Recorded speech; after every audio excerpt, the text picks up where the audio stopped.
All right, y'all, we got a new video today, and this video is how Christians view God and how he supposedly interacts with us. And I can disprove what they're saying simply by examining the fountain of youth. Why is that? Why am I using the fountain of youth? Well, it's simple. Think about the fountain of youth for 1 minute. What is the fountain of youth? Well, it's this idea that you go to this fountain and you dip your body in it and you're suddenly healed instantly and you're brought back to being young, okay? So let's not even look at the young part and just look at it healed you. So, okay, now let's compare that to God. The Christian God. So if you're a Bible believer, God supposedly heals you. He heals whatever ailments, cured someone of cancer or whatever the case, whatever ailment you have, God heals you. And so how does that happen? You go to the dang hospital, but isn't God supposed to be like all powerful? Like, for example, the fountain of youth. Would that make sense if someone came to you and said, I was healed by the fountain of youth, but I also went to the doctor? Wait, what? Wait, what? I went to the fountain of youth. The fountain of youth healed me, but I went to the doctor multiple times. What? How does that logically make sense? God healed me of cancer, but I've been going to the doctor getting treatment every week. What? What is that? What is that? Like, that doesn't make sense to me. If they're let's just look at it like this. Let's say there's a character or a human that can heal you with a touch right now today. And like, it's not even a question. Are you going to go to that person and then go to the doctor? Like, logically think about this. How does any of that make sense? Well, God here cured me of cancer, but I've been getting radiation treatment for 6 months. Huh? That doesn't make sense to me. It doesn't. Because if I go to the fountain of youth and the fountain heals me, I don't need to do anything else. I can go about my day. I should not visit the doctor, not even once. And therefore, that disproves the Bible 100%. Because hospitals, they should not exist in a world if the Christian Bible is true. Like, point blank, think about that. Like, these preachers on TV, they touch them and the person, I'm healed. But then they're going to the doctor. It doesn't make sense. That maybe the truth of that is placebo. Maybe that's the truth. And once you understand placebo, you understand all of these supposed church healings. And our biases keep us from seeing the truth, you know. I want to get into a couple more things before I end it, but if that didn't end the religion for you, you're just too stuck in it. But let me disprove Christianity on one other thing that most people probably don't experience or think about. Now, when you look at the world, you look at the map of the world and religion, there are certain things that are obvious and clear. And one of those things is that your religion and your God belief absolutely with 100% certainty can be predicted based off of where you are born, which also disproves free will because you don't get to choose where you are born, and where you are born absolutely determines what you believe in. So when you look at the map, for example, and I know there are some Christians who tend to believe that all forms of Christianity are true. And I mean, I guess that's fine, and I don't really have too much of an argument with those Christians, although I can't argue, I'm still arguing against the Bible. But anyways, like, South Americans, most of them, in fact, most Spanish speaking people, they're usually Catholic and they follow their Catholic belief. And you also have like people in the Philippines, they also are Catholic. And so you look at like Christianity as a whole, Protestant versus Catholicism. So it's like that doesn't make sense in a world where people are genuine about what they believe. And this is why I've always looked at Catholicism and thought, there's no way I can look at those people and think they're going to hell because they're Catholic and I'm Protestant. Like, I feel like that's such a horrible way to think. And this is also why I generally will tend to lean towards polytheism, because it doesn't negate someone else's personal experience. And before I get to personal experience, I want to stay on this idea.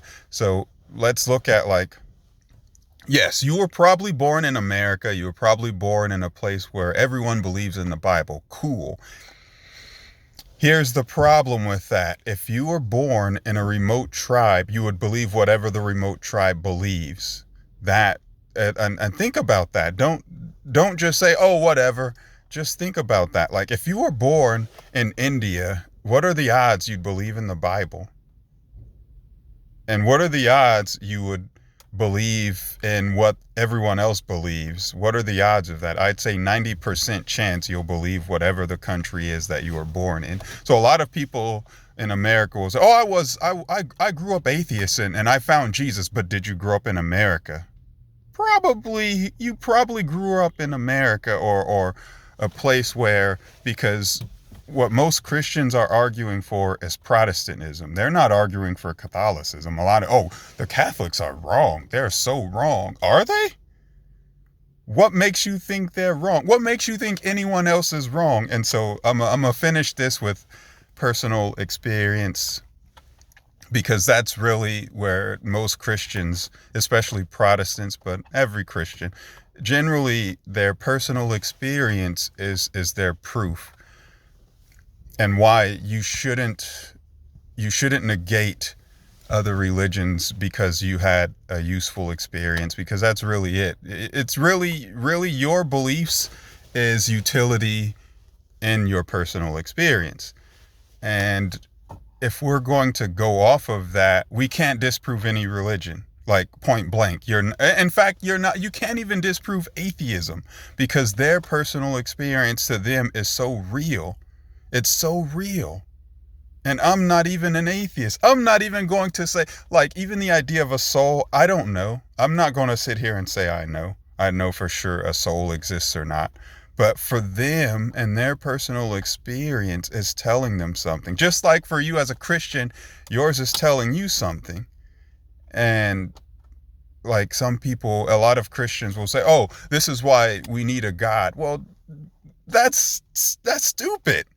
That's so stupid, because if there was a God, he would end the discussion, like, point blank. "Oh, but God is merciful and he's waiting for..." What is he waiting for? What is he waiting for? Like, if God was real, he could be in my seat right now and we could talk about the world and reality. But he doesn't. And so again, like, this whole idea that a personal God exists, it doesn't make sense logically. It just doesn't. You have to lean on your biases to believe that God has talked to you. And like, the whole idea that God speaks to you and he doesn't speak to someone else is silly to me. And that's a one last thing I'll talk about is religious supremacy, because that's really what Christianity is. That's like, if we're being honest, at the end of the day, to believe in the Bible and only the Bible is religious supremacy. Like, we frown upon racial supremacy, but we don't frown upon religious supremacy. I mean, take that for what it is. It's bias. And so this is why I encourage you to be more scientific, because science absolutely, the goal of science is to remove bias. And yes, we all have bias, but at least with science, it encourages to destroy bias and get beyond it. Because if we lean on our biases, we're screwed. Like, we're gonna live in this world that isn't real. And I mean, that's pretty much all I had to say. I could say more, but with all that being said, this is why I don't like dogma, and I don't mind you believing something as long as it's not a strong belief in something you can't prove. And lastly, like if something doesn't exist, there will be no hard evidence for it, like point blank. Like even like the idea of evidence. Let's talk about evidence before I end this. So there's levels to evidence. There's big ass evidence, like for example, science confirms it and personal experience confirms it. You know, that I would say that's, and you can get pictures and video. That's big evidence for me. I would consider that hard evidence when everything comes to the same conclusion, like the sun, or driving a car, or how an engine works. You know, everything confirms it. But when it comes to like the Christian God, you don't have hard evidence for it. Like, I would argue that there's better evidence for Bigfoot than the Christian God. Simpler for the fact that most of us can agree that a picture or video is pretty decent evidence. And you could even argue that a picture or video would be hard evidence. Like, if something is written in a book, we don't necessarily consider that hard evidence unless it's repeatable and testable and confirmed by someone without bias. Like, if you and if we're going to say that something written in a book and something has utility proves it true, then everything is true. Like, you have to look at these things in this way, because if you don't, you're going to end up being wrong. So I'm gonna end it with that. I'll definitely be making more videos, and yeah, comment down below what you think, and I want you guys to really think. Don't use your bias. Oh, I didn't grow up as a Christian, so therefore it's true because I found God. But I'm more willing to hear someone from a remote tribe tell me that they found Jesus without a missionary, because that to me proves the Bible would have some validity. And I would almost say that's hard evidence for the simple fact that if God is all powerful, he can reach to the remote tribes without question and without someone coming from some missionary or colonizer, because that's really what they are. But yeah, I'm going to end it with that, y'all. Take care. Peace.